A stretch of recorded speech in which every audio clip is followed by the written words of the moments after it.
ഞാൻ ഈ വെപ്രാളം പിടിച്ചങ്ങട്ടാണ് പോണത്.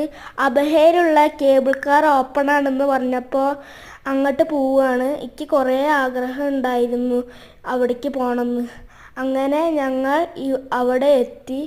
ഞാനും അമ്മയും കുഞ്ഞാവയും ആണ് വന്നത്. അച്ഛൻ ഇല്ലയെന്ന് പറഞ്ഞു.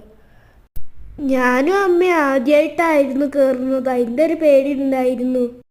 പക്ഷെ കയറി കഴിഞ്ഞപ്പോൾ അവിടുത്തെ കാഴ്ച ഒക്കെ അടിപൊളിയായിരുന്നു. ചുറ്റും മലകളും താഴത്തേക്ക് നോക്കുമ്പോൾ എന്തൊരു ഭംഗിയുണ്ടായിരുന്നു. ഈ ഒരു യാത്ര ഉണ്ടല്ലോ അത്ഭുതം തന്നെ ആയിരുന്നു. ഇത് കൂടെ കയറി അപ്പുറത്ത് കൂടെ ഇറങ്ങുമ്പോൾ നല്ല സ്ഥലങ്ങളുണ്ടായിരുന്നു കാണാൻ. ഞങ്ങളവിടെ എത്തുമ്പോൾ ഇരുട്ടായി തുടങ്ങിയിട്ടുണ്ടായിരുന്നു. ഞങ്ങൾ വേഗം കയറി കണ്ടു. അതിൻ്റെ മുകളിൽ കയറി താഴത്തേക്ക് വെക്കുമ്പോൾ ആ പ്രദേശം ഫുള്ളും കാണാൻ പറ്റി. അപ്പോൾ ഇത്രയേ ഉള്ളൂ ഇന്നത്തെ വിശേഷം. അടുത്ത വീഡിയോയിൽ കാണാം.